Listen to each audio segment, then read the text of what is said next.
we are actually running ahead of time, so we have more time than we need in terms of Q&A. So this is an excellent opportunity to sort of pivot to the Q&A segment. So I ask all the speakers to turn on their cameras, and I will endeavor to look through the different questions that we've had during the webinar.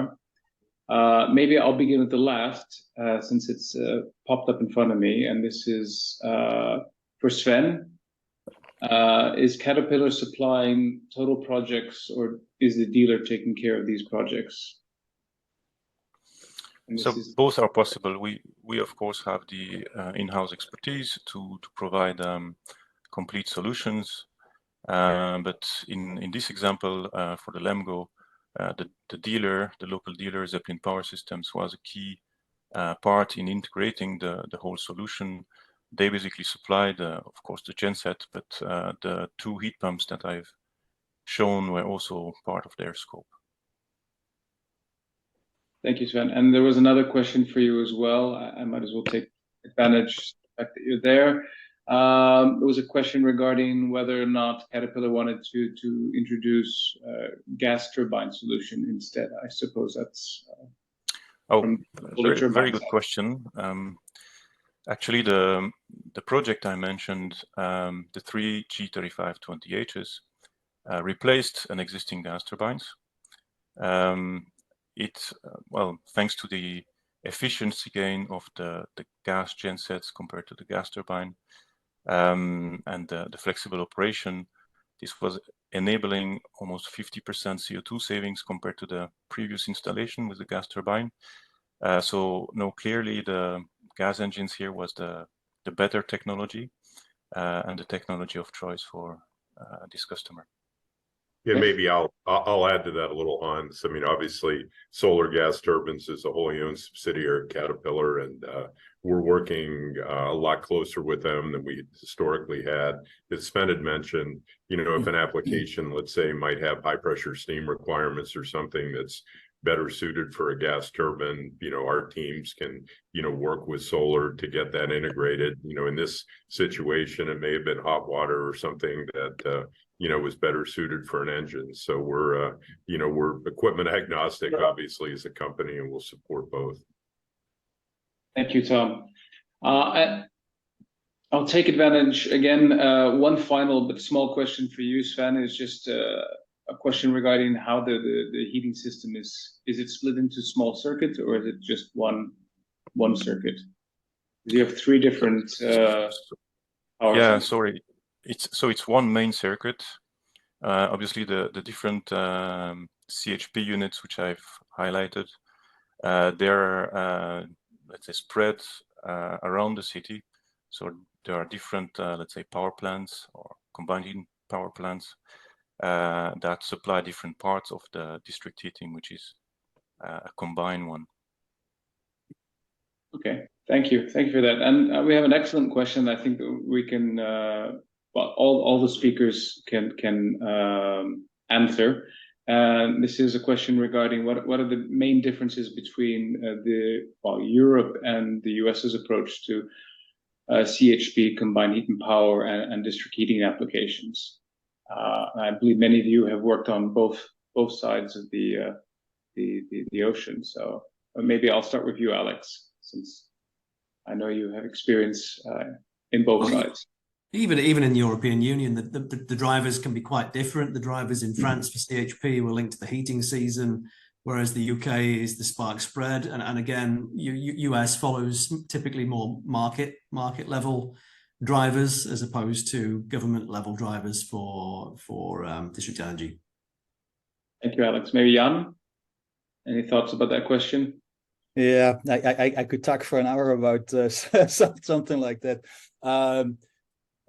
So some years ago, I participated in energy study tours, which was mayors, councillors, utility executives from Canada being invited by FCM, the Federation of Canadian Municipalities, to travel to Europe. And every year they would do a different country. So it would be Denmark, Finland, Holland, Germany, UK, and then every year they would then be exposed to what's possible. So they would look at district energy, urban design, anything related to energy, transportation, with then the expectation that these municipal leaders would, what they learn in Europe, take it back to their communities, their municipalities in Canada, to then be the spark to start developing these projects in the Canadian context. That actually over the years resulted in a number of projects across Canada. So you had Cornwall, Hamilton, Sudbury, Toronto, Edmonton, Calgary. So a lot of cities that implemented district energy, but it became a really tough slug to grow these systems. It was as if there was a lot of enthusiasm to get something built, but then once the project had been started and there was an anchor building and enough additional buildings committed to justify the start of a project, it was in many cases very difficult to continue to grow the system. The way you've seen it in Denmark, Holland, European countries, where the district energy became part of the infrastructure and ongoing expansion. And that is what I see as very difficult in the North American context is the ongoing commitment or regulatory drivers to grow these systems and continue to expand it.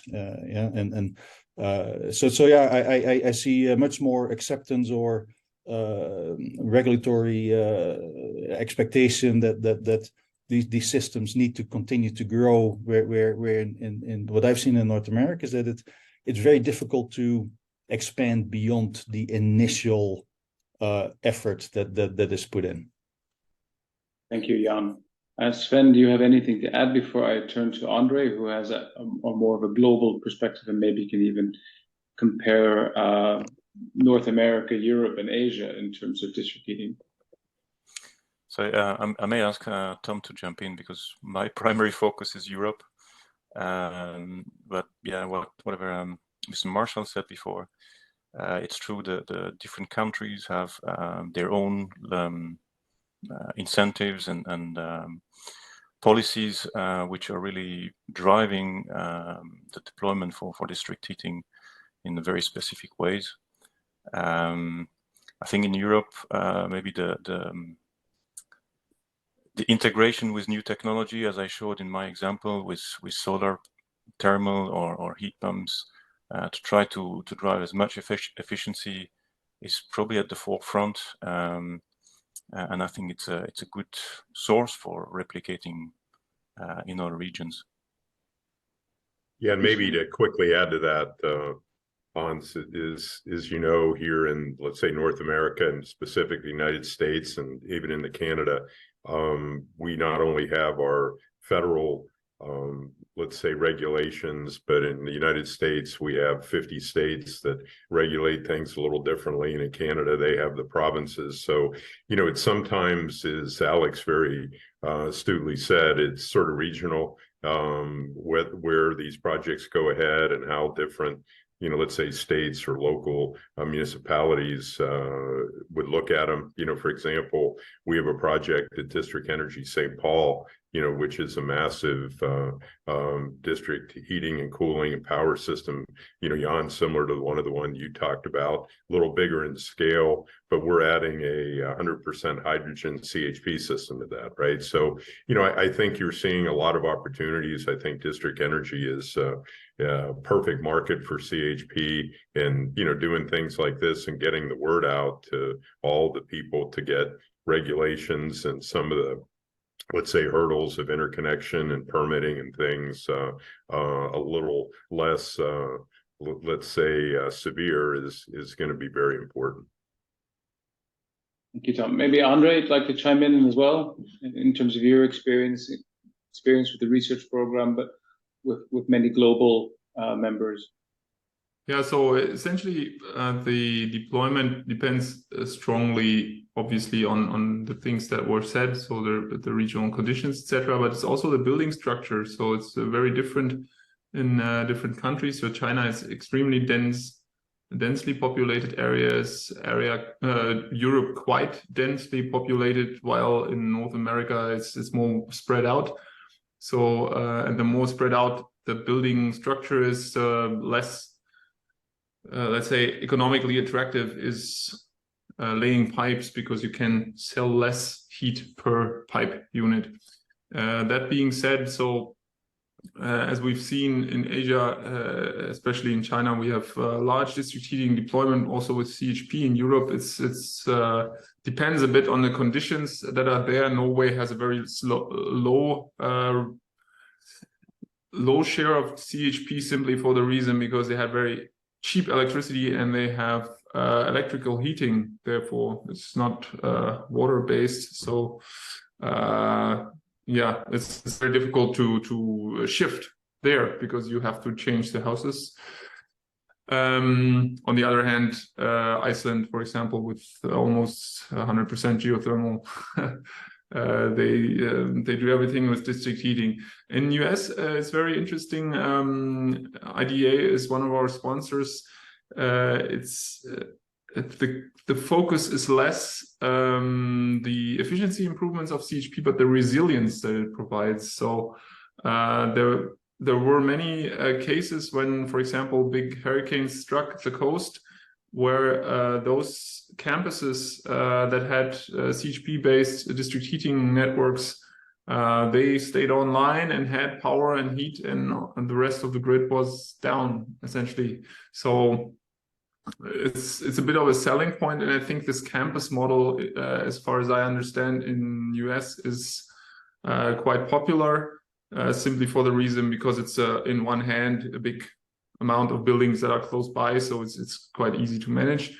And Canada is currently investigating many options. They do not have so much district heating or CHP yet, but we think that there is a big potential also considering the nuclear fleet, because nuclear power plants throw away large amounts of heat, and not using that is essentially wasting a huge resource that you have to compensate with something you build extra. So yeah, it's very diverse. Obviously, it's also more or less a northern or very southern issue. The more south you go, the less heat demand you have, the less CHP need. But yeah, so that's my perspective. So essentially, it's the based on building structure. Thank you, Andre. Good answer as well. I mean, and in Europe and the EU specifically, I can speak to the fact that there is overriding EU legislation within the Energy Efficiency Directive that sort of provides a framework for encouraging energy efficiency and more specifically promoting efficient district heating. Of course, that's an overall framework, and then many different countries have their own national laws to further develop district heating, and in some cases using CHP. But to many of the speakers' points as well, it really depends on the geography, the building stock, the local, regional, and national legislation in place. So you have a slew of different approaches, even in Europe and even within different countries, believe it or not. Moving on to the next question, and this, I guess, is something for the OEMs, but also Andre, is any of the technologies that were discussed today, would they support biomass, wood-burning fuel as a different application? Well, I can maybe just kick off in terms of Europe. About 25 to 30% of CHP is using biomass, and that's mainly used in northern countries such as Denmark, Sweden, and Finland are using biomass as a fuel, especially from district heating applications. But I'll turn it over to the OEMs if they want to talk about biomass or any fuels really. We're mainly talking about natural gas, but of course, a lot of the products are ready for different types of decarbonized gases as we move towards a decarbonized energy future.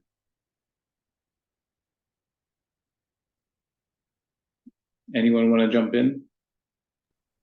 Andre? Yeah. So from an analysis perspective, obviously using fuels in boilers is extremely inefficient. Usually that is not seen if you just look at the energy efficiency because it's close to 100%. But looking at the exergy efficiency, which is close to 3%, you see the huge improvement potential. And knowing that, and knowing that essentially with CHP you can, so it means the lower the heat you use, the lower the temperature of the heat you use, the more, the less fuel gets attributed to the heat part. So for low temperature district heating, CHP is really a big advantage over boilers, and it means for any fuel. So from my perspective, this is a key technology for the use of all renewable fuels, because fuels are very valuable, and to just burn them to produce 20 degrees space heating it's just sad. I mean, you have thousands of degrees, and then you just do 20 degrees with it, and you could do so much in between. For example, power, but you can also and therefore I think there is definitely a market for CHP also with renewable fuels. Biomass obviously has to be sustainably sourced in the sense that it does not increase deforestation, and that it only takes out of the forests what can grow back in a short period of time. So that needs to be somehow certified. I think that will be a challenge because all these certification systems, we know they're not totally waterproof usually. But yeah, if you use fuels, use them as CHP. Counts is the same for renewables as for fossils. Thank you, Andre. I saw you unmuted yourself, Jan. Yeah, I in the Canadian context, of course, biomass is not my primary focus, but over the years, I have seen district energy systems that were actually built based on biomass utilization, and I recall a town called Geraldton, somewhere further north in Ontario, that had a small biomass fueled district energy system. I think Ujibugamu, a remote community, some years ago, that was also biomass fueled. But then in later years, some development with biomass gasification, and there was I think in BC, so there was a company called Nextera developing biomass gasification, and then the syngas was used as the fuel for heating, and then also working closely with Jan Barker on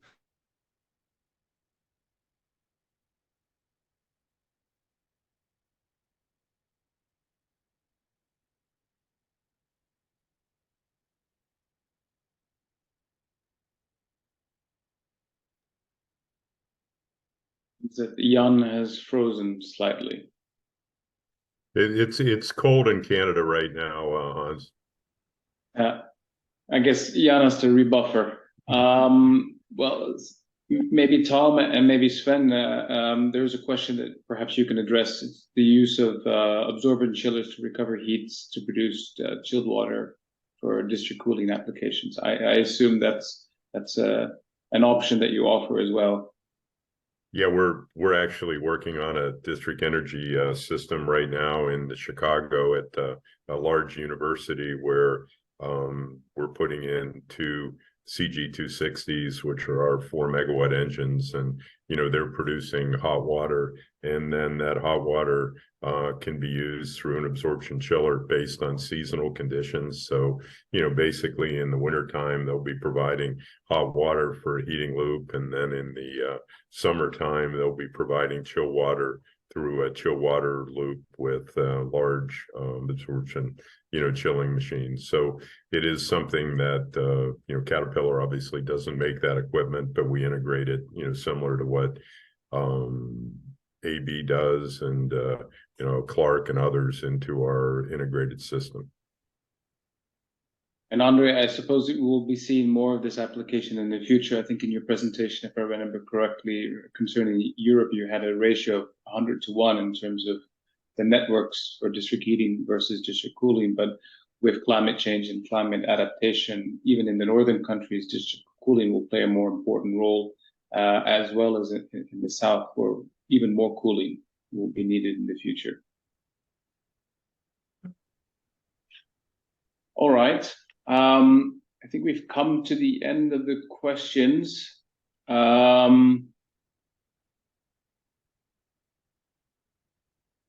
Maybe Jan, are you still there? Well, nevertheless, I'll take an opportunity to thank all the speakers. Alex Marshall had to drop out, but he thanked everyone for their active participation. So I'd like to thank all of the speakers, starting with Andre, to Sven, to Alex, and to Jan, and as well to our president, Tom, for staying with us the entire webinar and giving us some very good food for thought in terms of introductory remarks. I'd like to share one final slide, but first, just to wrap things up, we've had some very good examples of CHP and district heating and cooling applications from around the world. We'll continue to do different thematic webinars focusing on different technologies, but this was an opportunity to look at specific district heating and cooling. And as we've heard from Andre, from the district heating cooling research program, there's a strong future for district heating and cooling around the world. There are certainly some markets that are more developed than others, but there's a lot of potential there. CHP is one solution, and as we've seen from the case studies, CHP working in tandem with other technologies such as heat pumps and different fuel applications are becoming more and more commonplace, and that will continue to really define where we are moving in the future. So thank you to all of our speakers for that insight. And as a reminder to everyone, we will make this recording available on the website, as well as the power presentations themselves